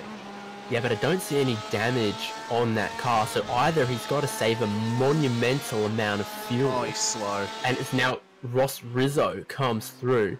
So that could be the case, because I'm not seeing much damage on the car. And I was going to suggest maybe he'd gone for a spin and not hit a wall, but just seeing there, he's let his teammate through. There's potentially some damage on the front left, though, that car for Martin Silvassi. We do have a replay. Yeah, we'll see what happened here. Riding, just trying to pick up what happened to Silvassi here. We will try and bring you that. Oh, goodness, that was a big hit. It's the exit of Ascari, so we'll watch now from the start, see what on earth has happened. So he's following Briggs there. He goes through the first apex, plenty of curb, through the second. Oh, he's hit a sausage curb heavily. Briggs was having trouble as well there. So both of them having major trouble. We're going to have another look here, this time focusing on Briggs, because we saw Martin Silvassi contact the anti-cut speed bump, and that's what sent him awry. Briggs just lost it right in the middle of it. I think he thought he was done for, but when he looked in his mirrors and saw Silvassi crashing, maybe a sigh of relief. Yeah, I mean, someone's left a banana peel through a Ascari chicane there or something. There's two guys having problems without any contact, though maybe Silvassi just got scared a little bit. That huge contact we saw with the walls definitely hurt his car, because now Mark Rayner has gotten through, and Silvassi really struggling, I think, with the front grip and with the straight line speed. Mark Rayner is going to get away. Yeah, certainly. Rayner with a very clean car, it seems, compared to some of the other cars in this field. So Silvassi has got his work cut out for him here. Certainly a bit demotivating to have that happen to you. Here's Rob Harris and Justin Strickland further back in the field, battling for 17th and 18th. Very striking livery that Harris has on his Porsche. Equally striking shade of green on Strickland's car. But these guys are battling incredibly hard. Valkyrie versus Full Momentum into Ascari, and the view from Rob Harris's car, he's just got a face full of green. Exactly, both of them safe for the worksite, high visibility, especially this Valkyrie sim racing car from that angle. And you can see Strickland right behind, trying to make use of the draft. It's just not close enough through Parabolica, and he'll need to get a very good run off there. He's going to make a move into turn 1, like Stephen Bartholomew has just done. There's plenty of battles erupting right now, around between 10 and 20th in the order, Reese. Yeah, it definitely seems that way. The midfield's going off at the moment. We're at the stage where drivers at Duvers have broken up into their 1 or 2 guy battle packs, and Ryan Jarek and Stephen Bartholomew still going at it here. These guys have traded places once or twice in the last lap. We thought that the battle was done when Jarek went past Bartholomew at the second chicane a few laps back, but these guys are nowhere near done. Exactly. Looks like Jarek does really well getting the speed down off the exit of the corner. Really confident getting on throttle. But I think maybe that forward in a straight line has just a little bit of an advantage. We get a good look as they come through Ascari chicane, where we've seen no shortage of action through the first hour 20 of this race. 10, 11 minutes to go, and Jarek is right in the slipstream. Yeah, good run from Jarek coming down this stretch towards Parabolica. But he breaks a little bit earlier than Bartholomew there. Good sense there from Jarek and Maguire. And Hammond finding each other on the track as well. So side by side down at the front stretch. And it looks to me like Jarek may very well win this one out, but we've seen Bartholomew very confident under the brakes. Almost holding on, but you know what? This is the quintessential Monza battle. I love it. It's nice and clean. They're doing very well, keeping out of each other's hair, but still providing a good race. These guys too, running side by side round Curva Grande. These are two of the guys that have had the most issues in the race, Hammond and Maguire. As they come together on track, have a look at how deep Maguire runs. He's going to try and take Hammond around the outside. They're almost going to make contact. Hammond off into the gravel. Amazingly, they still managed to make it through. That was interesting. And I think Maguire has decided that wasn't a particularly clean pass and will try it again. Jarek monstering the back of Stephen Bartholomew, particularly through the chicanes, through the Curva Lesmo, through the slower bits of the circuit. I think we saw last time, once he pulled out of the slipstream, his speed kind of stalled out a little bit, but he will go to the inside of Ascari this time. He's got half a car up there, confident on the brakes, turns it in, and he's going to miss the chicane. Yeah, and this is why I said earlier that Ascari is not a place you usually attempt to pass, because that is the reason why. If you take too narrow of an entry, you are not going to have the momentum or the line for when the track changes direction. You have nowhere to go but the gravel trap. 6 laps to go, and Michael Hammond is now putting a move on Ryan Jarek at Parabolica. Jarek will be wanting to get up to the back of Bartholomew once again, but he has not very long to do it. Now he's embroiled in a 3-car battle with Hammond and with Maguire. Yeah, Troy Maguire has to pick and choose which slipstream he wants to grab because it's a buffet for him. So he goes to the inside, might try and get Jarek into turn 1, who has to lock up to not hit Hammond. Jarek tries to go 2 for 1, but I don't think he'll get Hammond. In fact, he'll get pushed wide and lose both of them. Yeah, unfortunate there for Mr. Maguire, but Jarek has managed to hold on and come out unscathed reasonably from that. It's very stressful coming up to the back of a car into the first chicane at Monza, and Maguire, goodness me, Maguire is very confident on that brake pedal, isn't he? Yeah, exactly. Sometimes to a fault, but sometimes to a good pass. As we look on board, out the front, he's also got that camera facing backwards. You can see those 2 cars in front of him, those 2 Ferraris, and there'll be a little bit of forward pride potentially. He'll want to get in amongst this battle. So now Jarek is going to try to get Hammond. Yeah, Hammond with the narrower line here into Ascari. We'll see how they go. Jarek's just slotted back in very wisely, I'd probably say. But you can definitely tell that Jarek has the measure of Hammond in terms of pace. It's just Hammond's able to place his car exactly where he needs to make Jarek back out of it. Yeah, precisely. So Jarek, again, just can't find a way to the inside of Parabolica, but he gets a much more confident exit, I think, than Michael Hammond, as the 2 of them will once again have Maguire behind, trying to grab a double slipstream. He can go left, he can go right. Either way, there's a Ferrari punching a hole in the air for him. Yep, that's it. Back down to turn 1 once again. Under 7 minutes to go, and Jarek almost putting a move on Hammond, just forcing him wide in the first part of turn 1, trying an over-under almost, but Hammond, once again, just getting a better exit. And I tell you what, Jarek will be absolutely ruining that gravel trap at Ascari right about now. Yeah, precisely. Further back, there's another 3-car battle. Strickland, Harris, and Blake Neck for 17th position. We'll stay with this one as Jarek looks to the inside. Won't get it done that time, but there's a couple of 3-car battles going on in the last 4 laps of this race. And then also higher up the order, 4th and 5th. Solowski cannot shake Hanlon. Yeah, 5th place is so valuable. There's 2 of them, but Soslovsky holding off Hanlon quite nicely here. Hanlon, I think, is just backing off a bit until the end. The only time he'll be able to make a move and have it stick is the last lap, possibly through Parabolica, because the straight line speed will absolutely get him if he does it any earlier. Rob Harris and Blake Neck coming together here. Blake Neck, you can tell, made his way into the top 20 after some dramas earlier on, and he has got massive pace. He's got buckets of grip in that Ford, and he's going to go right for the move here on Rob Harris into Ascari. Neck continuing perhaps the most difficult recovery drive he's ever done, and Harris has little choice but to let him go.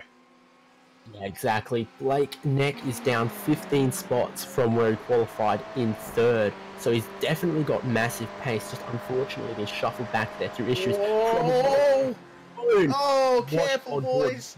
Michael Hammond squeezing out Ryan Jarrett, giving him nowhere to go where the circuit narrows towards turn 1. I think common sense prevailed in the end there. We didn't see either of them make contact or tag the wall, but it was very aggressive car placement, Reese. Yeah, certainly was. Hammond's getting desperate, I think, to keep this position from Jarek. He knows the deal. He knows that Jarek has pace on him, but he does have car placement, does Hammond, and Jarek has been forced back a little bit into the clutches of Maguire, who, once again, testing out just how hard you can push the Ford GT under brakes, and he's managed to unsettle Jarek somewhat, has the Ford driver.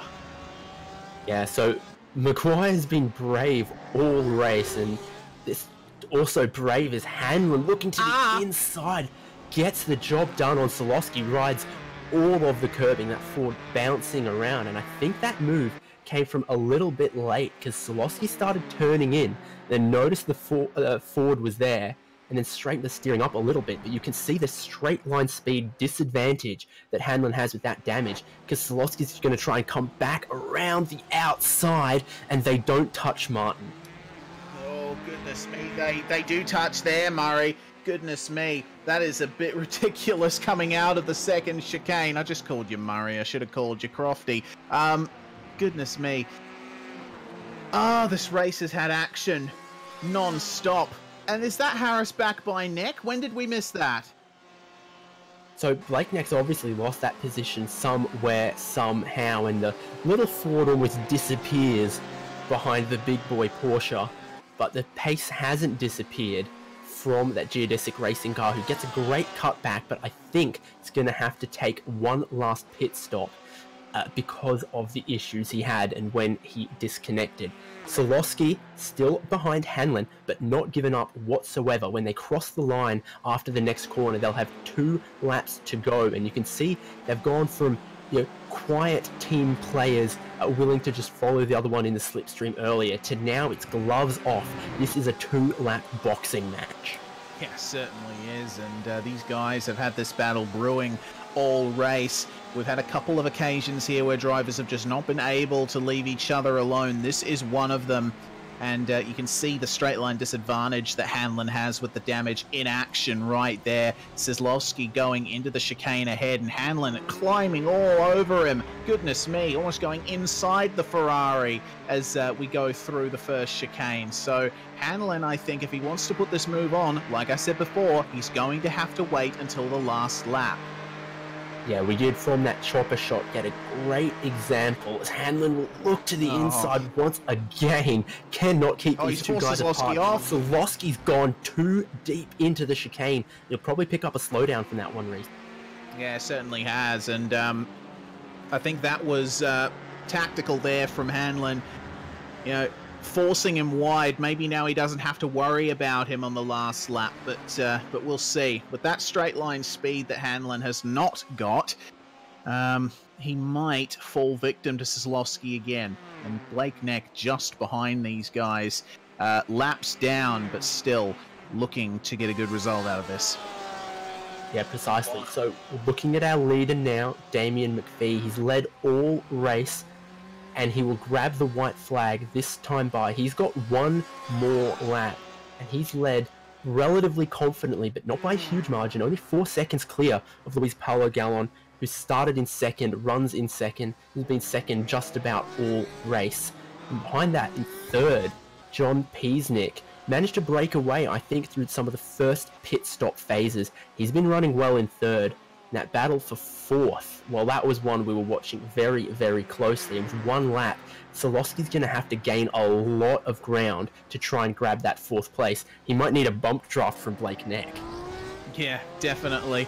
That would certainly be the way of things if that were to eventuate.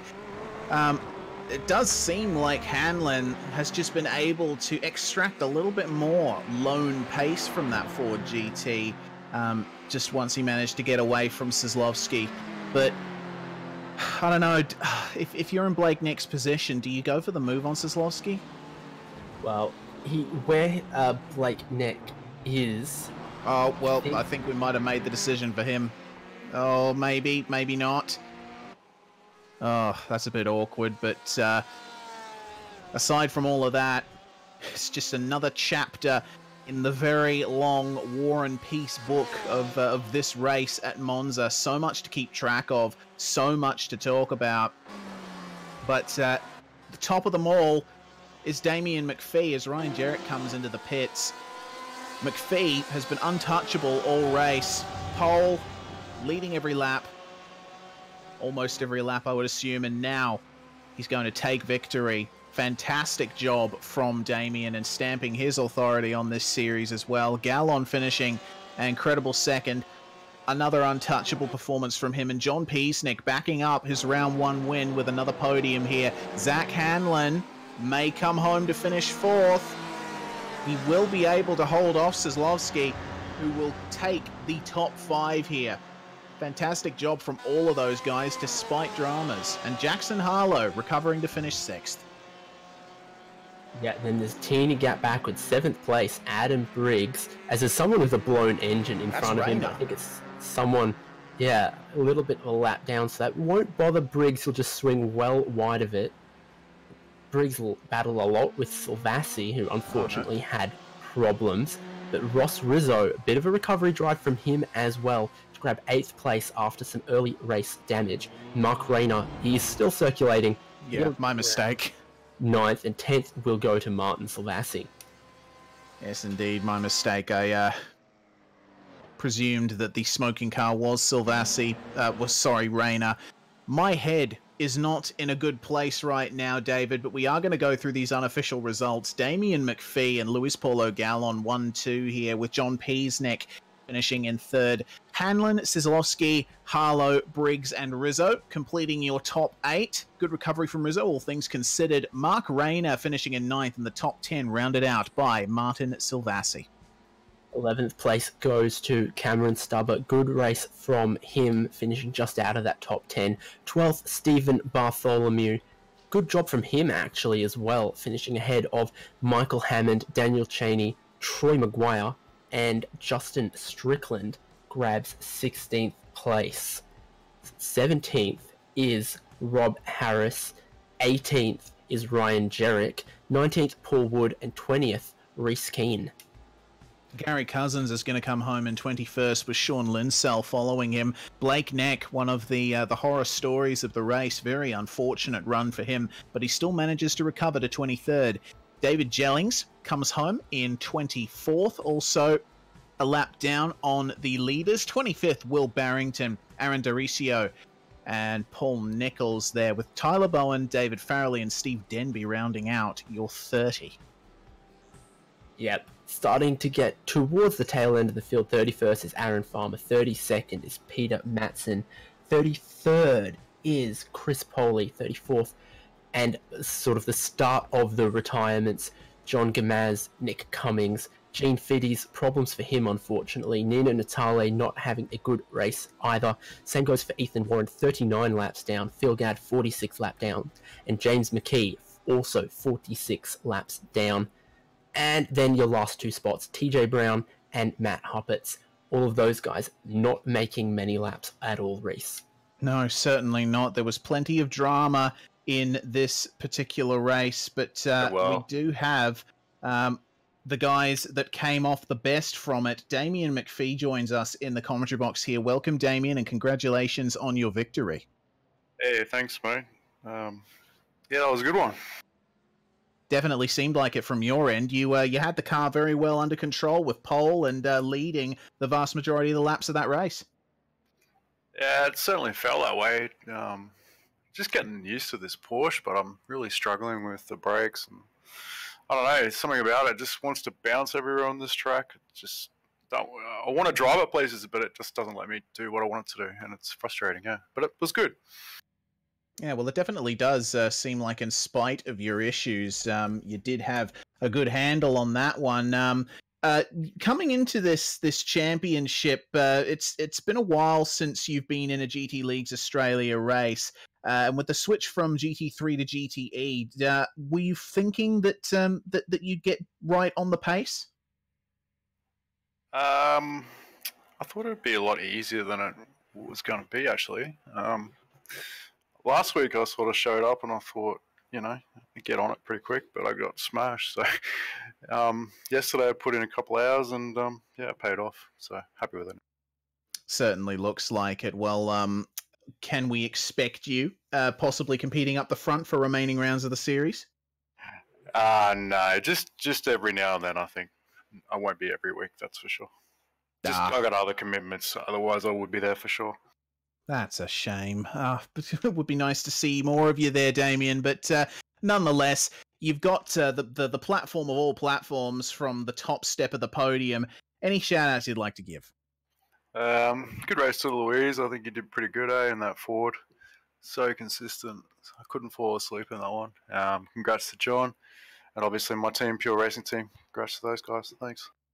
Damien McPhee for Pure Racing Team there. We'll now go to our second place finisher, Louise Polo Gallon. Louise, welcome. Second place for you. It seemed like a pretty quiet one from your perspective.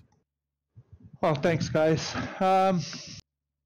Monza's such a boring track for me. I don't enjoy it, but I enjoyed the race. I was doing pretty much quali lap after quali lap to try to stay with Damien. But man, the Ford is I don't think the Ford is a match for the Porsche, unfortunately. At least not at tracks like this, I suppose you could say. Do you think that that the Ford is good at tracks with more mid-corner momentum, I guess you could say? I believe so. I had a very good race pace last race. Unfortunately, I made that mistake, but my car was really, I think the more downforce the track, I think the more my car will shine, but yeah, it is what it is. I like the car, but I have to work, harder to stay with the Porsche guys. Yeah, certainly. Well, next round we go to Motegi. Do you think that'll be a better track for the Ford? Well, it's high downforce track, but I don't enjoy the track. But I'll put some laps in, try to... Yeah, it's not a track we drive as much, but I'll see what I can do. Yeah, we'll definitely see what you can do, Louise. Before we let you go, who would you like to thank? I'd like to thank the LP Racing guys, Aran and Troy. I think they had some quiet race for them, but yeah, we've been training. I've been trying to help these guys, and it's been a very good time with them. So thanks to them, and congratulations to Jaime and John to make the podium finish. Yes, indeed. We certainly saw some driving from Troy Maguire in this one that let us know he was learning some driving techniques from you, Louise, which was really good to see. Really improved in his braking performance, I guess you could say. Thanks for joining us, Luis Paulo Gallon. And for our final driver interview of the night, we go to John Peasnick, third place finisher. John, winning round one was an awesome result for you, and you managed to back it up with a third place finish. How do you feel? Yeah, hey boys. Yeah, thank you for that. My overall third place here, I'm very happy. Damo and Louis had just too much pace for me, so I was very happy to consolidate with third. Yeah, so overall, mate, pretty happy and just good to be consistent and keep the points ticking over. Certainly seemed like you were involved in quite a few hair-raising battles. Did it seem like you... Well, did you believe that this was going to be a carnage-filled race? Yeah, I thought it was going to have a little bit more carnage, to be honest. I thought there would have been some safety cars early on, or some incidents going on somewhere. But for the first stint, yeah, I was sort of stuck in the pack there, and neither had pace to really move on, or everyone was just biding their time and saving fuel. So once I saw a little moment, I took it and tried to break away, and it sort of paid off. Well, definitely did work out for you. The next round of the series is at Twin Ring Motegi. You a fan of that place? Is the Porsche a fan of that place? To be honest, mate, I do love Motegi, but I have never driven this car there. I don't have a huge background in this car, to be honest, so it's sort of caught out a bit here. So I'm sort of driving the setup pretty similar to Brand's, but it's a little bit less wing. So I'll try my best to get some time in and get some laps in. But I do love the circuit, mate. So hopefully we can pull a good result out. Possible learning curves all over the place here. John, before we let you go, any shout-outs? Just a shout out to SimLab and Frex, and also Reese for helping me out, and hopefully he can get back in the seat soon. Well, there's your podium finishes, your driver interviews for tonight, David. That was an awesome race for sure. Definitely exceeded expectations, I think. Yeah, certainly. Great battles up the front of the field, great battles through the middle of the field. And we didn't know what was going to happen till right at the end. And it also gave plenty of opportunity for the teams to try some different strategy calls. So all around, a great race, and gives us a clearer picture of who might be the front runners later into this Alpinestars Geodesic Racing Sprint Series Australasia. Yes, indeed. And if you want to keep up with the action, you can go to gtleaguesaustralia.net to keep up with all of the happenings in this series and the others that GT Leagues Australia runs. On the broadcast side, the fun never stops here at SimSpeed TV and on the iRacing Esports Network. Over on our channel tomorrow night, we've got the Oceanic Sim Racing Formula 3 Championship at Interlagos. Then Friday, here on the Esports Network, we've got the Australian Online Supercar Championship at Donington National. Next Monday, we've got official V8 Supercars at the same track. And then next Wednesday, we've got iRacing Rallycross at Lucas Oil Raceway, followed by the next round of the series here at Twin Ring Motegi. Don't miss it. It's certainly going to be a fun one. You've been watching the Alpinestars Geodesic Racing Sprint Series Australia.